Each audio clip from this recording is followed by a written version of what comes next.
Right, hi, my name's Bruce Balmer. I'm excited to be here, thanks for having me. And I'll be giving you an introductory talk to the amazing field of accelerated language learning, which is truly an amazing field. Now, I'll be talking about what is accelerated learning, how is it most reliably achieved, this is key, what's possible, what's realistic, and where to start. These days, I almost never get quite enough sleep. So whenever I'm in an audience listening to somebody speaking, I always wonder, should I get some sleep or should I listen to them? And it depends on how well qualified I think they are to speak to me. So therefore, not to blow my own trumpet, but because I think you ought to know the answer, I will explain my qualifications. So firstly, I've been in the field of accelerated learning for 39 years, both researching it and using it every day of my life. So I'm a practitioner. I was a very average student at an exceptional grammar school in the south of England, and I got a C grade at the O level. I struggled to get that. It was very difficult for me. It was sufficiently difficult for me that they would not let me do French at A level because they said you simply don't have the ability for the job. And I think looking back, they were correct at that time. But I discovered the field of accelerated learning in my late teens after school, and I went on to set a world record in it in my 20s. Now, the reason I mention a world record is this: it should only be of interest to you for one reason. If I'm autistic, it should be of no interest to you at all. I'm hoping by the end of this you conclude I'm not autistic. The reason that would be of no interest is because you couldn't do it unless you were autistic, if my method was being autistic. If I'm a prodigy, then it's of no value to you because not everybody is a prodigy, but clearly the fact that they kicked me out of French indicates that I'm not one of those. And so it's a method and a skill. And if you understand it to the point where you can set a world record, hopefully you have to understand it reasonably well. I speak 5 languages. My mother helped me with the first one tremendously. I learnt the second one, French, with accelerated learning, never been able to go back to normal learning since. I ended up learning Thai just because it's one of the world's hardest languages, and I thought, well, let's have some fun here. It wasn't, but I can speak it now. I've lectured to over 65,000 students around the world.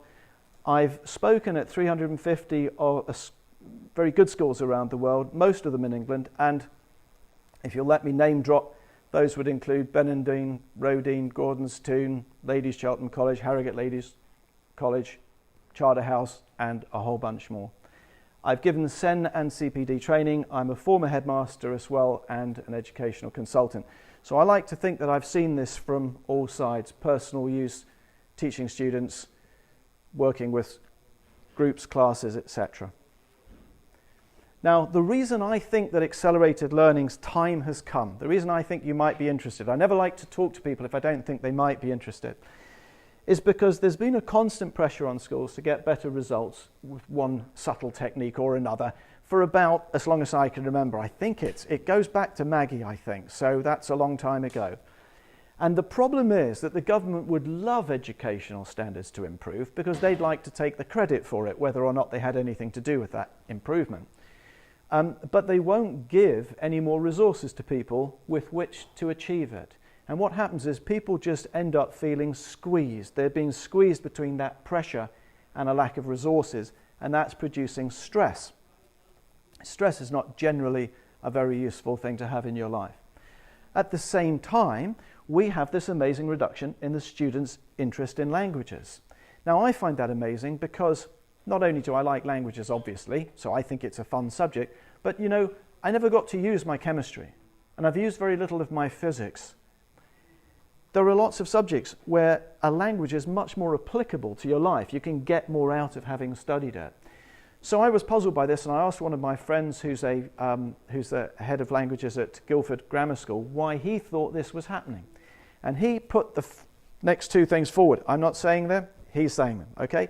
He's saying number 1 is that students perceive language learning as a relatively difficult subject in which to do well.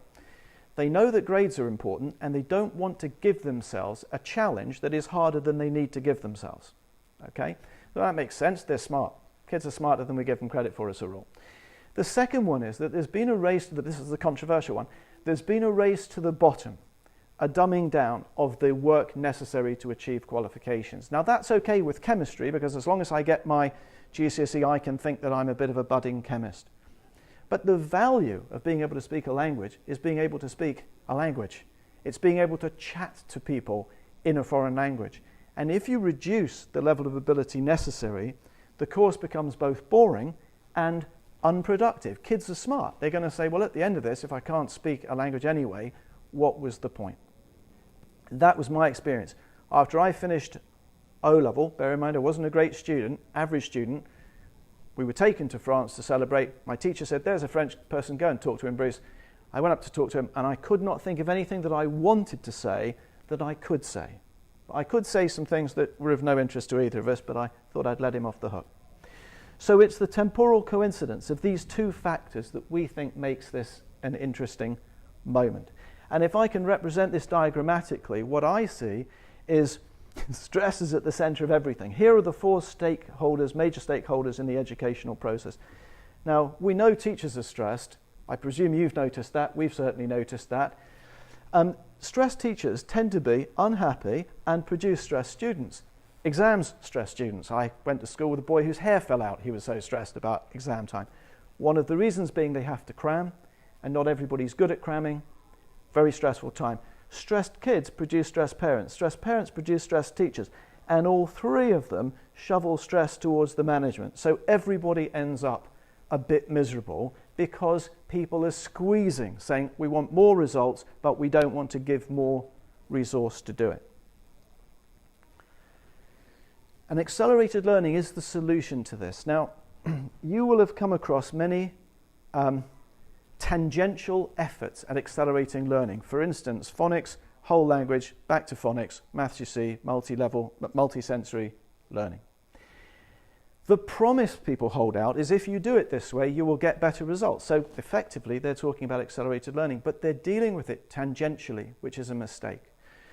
All accelerated learning is helping people to learn more per hour to the same standard with no more effort is the key. Right? That's true accelerated learning. Anything else is just working harder.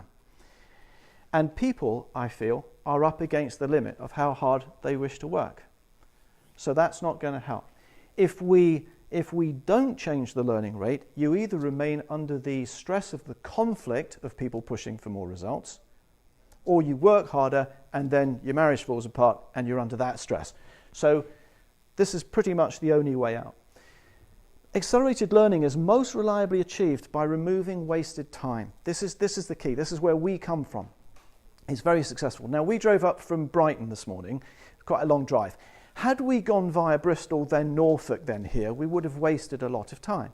If we then went up in a straighter line, staying on the roads, if we did that, we would have saved a lot of wasted time. And it would not matter if I were an A student or an E student, a C student, a special needs student. It wouldn't matter if my dominant sense was kinesthetic, auditory, or visual. We would have still saved time. And this is why this focusing on the saving of wasted time is so valuable. Now you might say, well, okay, but we've been teaching modern foreign languages for a long time now. So presumably we've eliminated most of the wasted time. And therefore, presumably, there isn't much scope left. And if there's only a few percentage in it, why does it matter? So I want to show you now the power of accelerated learning, how much it can do, and therefore how much potential there is for it. So this is a student that I helped years ago, was at a school down in Caterham. As a result of our 6 one-hour sessions, I only spent 6 hours with this person, and all I did was teach him to change the rate at which he absorbs information and retains it. I've gone from the bottom of my French set to the top in about a 2-month period.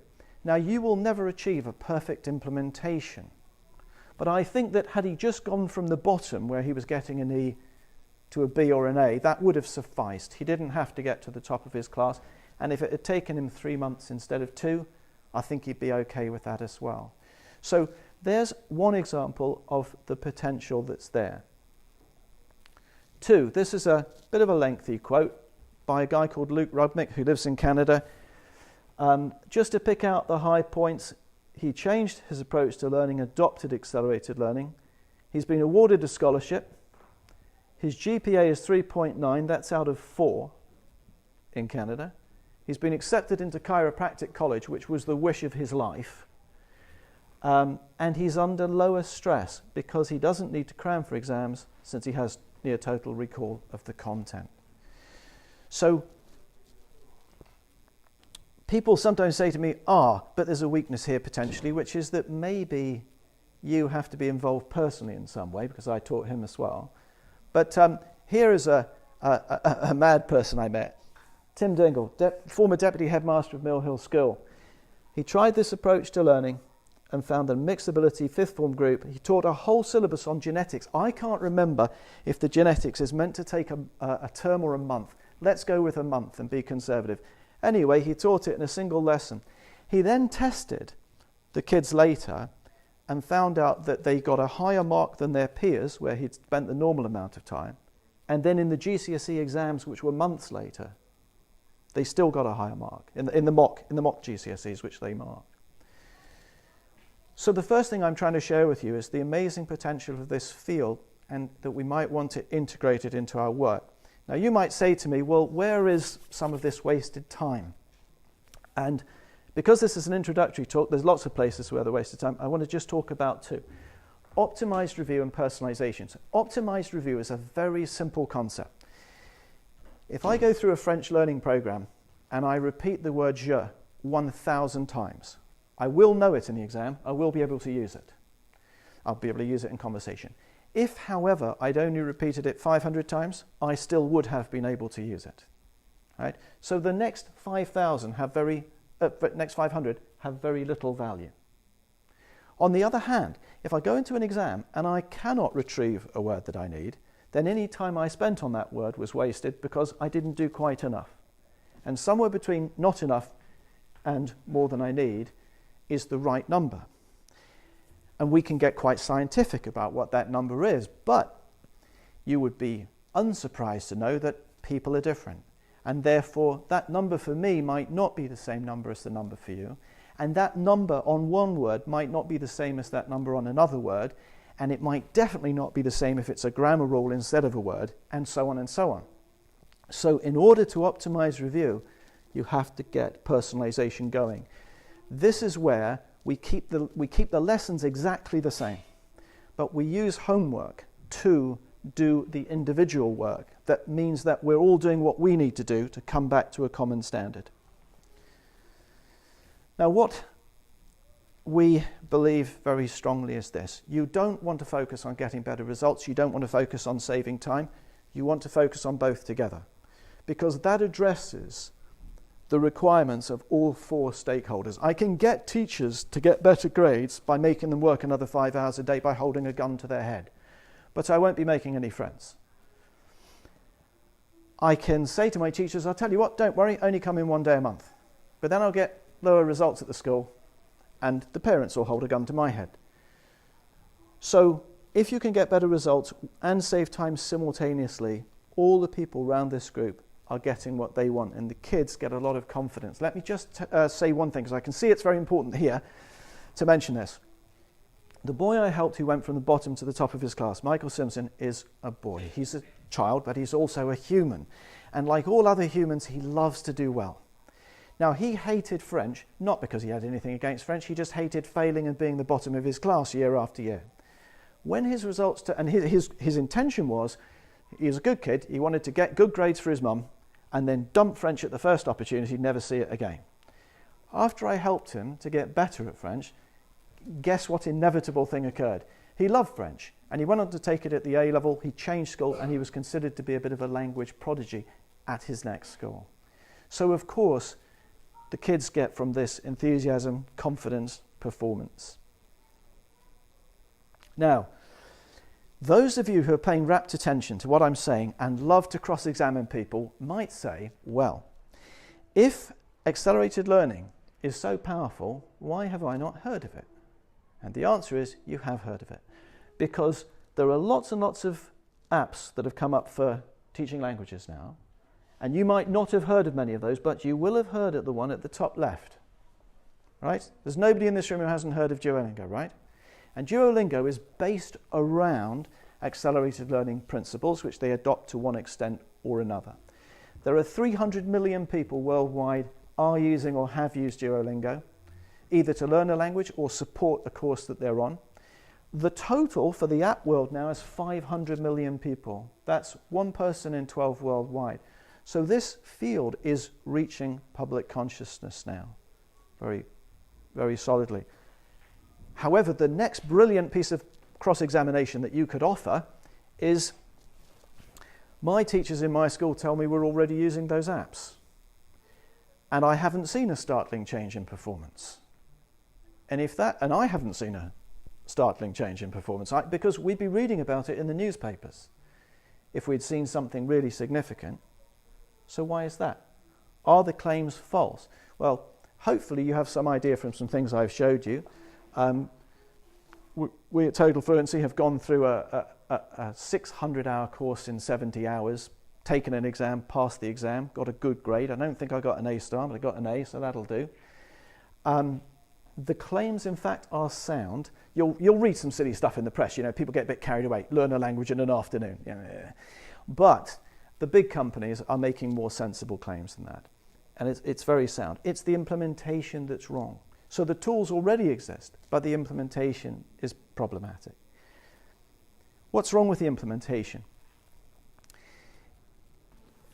I'm not going to ask anybody, but over the years, because I'm in this business, I've had a lot of chats with a lot of teachers, and a question I always ask them is, what is the rate of progress through a language course from the start to the end over a 5-year period? What is the rate of progress in terms of words learned per day or per hour or per week? What is the amount of grammar rules learned per day or per week? And I have never met somebody who could answer my question. And the problem is that the perception is false. It is much higher. It's perceived to be much higher than it really is. I gave a lecture at London University. I nearly didn't get out alive. When I told the students what their real rate of progress was at degree level, the atmosphere went downhill fast, because they thought that they were progressing at 10 times that rate. That's a heck of a mistake to make. The problem is, if you try to accelerate learning in any way, if you think you're going much faster than you are, because the way to measure it is very obscure, and then we measure it very clearly, you might be going 3 times faster and think you're going 1/3 the speed. So that's the first problem. The second one is I have not met people who really understand the full potential as you understand it now. They have not heard these sorts of numbers quoted ever, and are therefore not comparing their language courses with these sorts of numbers. I think a conversation we've had on this table, and I think is going around the room, is this: the real value of learning a language is the reward of it is speaking language, listening to language, chatting and having fun. The average GCSE student when they take the exam, according to Professor Milton of Swansea University, has 850 words at their disposal. You cannot chat with 850 words. If you double that rate of learning, if you just double that rate of learning, everybody would be able to chat, and they'd probably be mad keen about languages forever. And accelerated language learning techniques are not understood, and therefore people who've got the apps that could help them do it don't understand how to make those apps work for them. They're in the schools already. But in our experience, the single most important thing is that it requires a vision and guidance from the management. The senior management of the school need to convince themselves, not as an act of faith, but through critical inquiry, about the power of accelerated learning. Once they know it, they create a vision of what could happen in their school. They then recruit their teachers to help them with that, and they provide their teachers with the tools and the training to make that vision become real. I am not aware, I think you both mentioned it really. We all speak a language, don't we? We all speak English. So I often talk to people and they say, I'd love to speak a second language. I can't learn languages. What a strange idea, because they're expressing that to me in a language. So my experience is there's nobody who is bad at languages or incapable of languages, and if they don't have brain damage, normal people. So we help schools put together a successful implementation of accelerated learning, and we recommend 5 stages. I don't actually think that is going to win us a Nobel Prize. I think it is the standard set of steps you'd go through to implement anything, basically. It must start with a vision. Then it goes to a strategy, then a plan. You only pick the tools once you've got the plan, because only then do you know exactly what you need and what you want to be fed back to. And then you must provide the training to help the teachers to use those tools properly. And we're very strong believers in this. We see a lot of schools where they've adopted this tool and that tool. But tools should never lead a vision. Tools should follow a vision and serve a vision. So if I've piqued anybody's interest, we should get to a practical matter, which is, where would one begin? So we've talked about what's possible. That's very important to understand. And we've talked about Michael, bottom to the top of his class. Luke, grade point average, 3.9 out of 4, never had to cram again. Tim Dingle taught, I think about 20 times faster than he's meant to talk. And we've got me going from an average student to a world record. By the way, my world record was set for this. Are you old enough, some of you, to have done the O-levels? Or am I the most geriatric person in this room? Okay. So back in the O-level day, you were given 5 years of study to complete the course, 600 hours in total, and you would end up at the end of it with 2,000 words of vocabulary in theory. Okay, I mean, you'll remember less than that, but the course is based on 2,000. I managed to learn that amount of Swedish in a single day. So that's the far end. That is what is humanly possible that we know about. Now, what's realistic in a school? Quite a lot. But if you want to start by saying, let's not do anything too radical, let's not change our lessons too much, let's just apply some tools correctly to support what is happening in the classroom and help the kids to get better, then in our experience, 2 grades up on the new scale, very simple, and that can be done in a year. It can be done in a year without anybody doing anything drastic. If you want to do something drastic, like everybody get an A, that's possible, but you have to get very firm about how you go about doing that sort of thing. Again, where would we start? That's what we think is realistic, where to begin. We would recommend, because we'd like to see teachers succeeding and feeling good and then wanting to do more next year and saying, oh, can we do some more of this thing? And the way to do that is to make a very specific, small, achievable goal.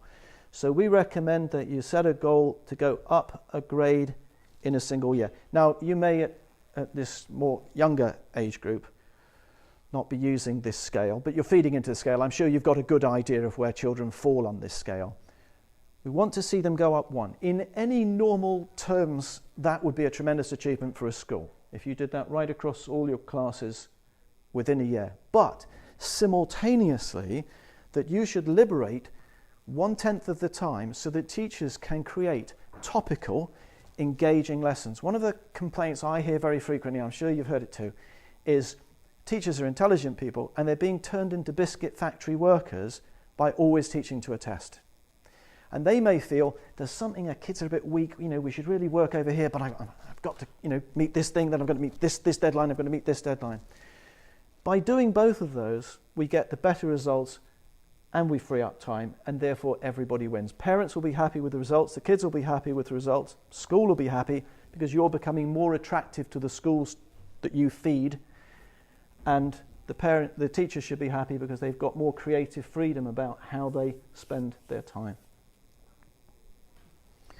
So what we're trying to do is this. If we go back to the beginning, we've got a constant pressure to get better results, we've got reduced student interest in languages. If we can turn stress into enthusiasm, we think we can reverse both of those things. And the way to do it, in our experience, is focus on changing learning efficiency alone. So we've covered what it is, how to reliably get it, give you an idea of the potential of the field. I think it's a bit of an eye-opener. It's quite a quiet room. I take it that's a bit of a shock. For those of you who like very practical things, we'd offer you the following next steps. You can join our mailing list. We don't rabbit on, we just send you something if we've got something interesting to say. You can arrange an introductory briefing for senior management. That's where we think it always has to start. You can't start with a teacher because they can't get the support they need. And you can download a white paper we wrote on how to successfully implement accelerated learning.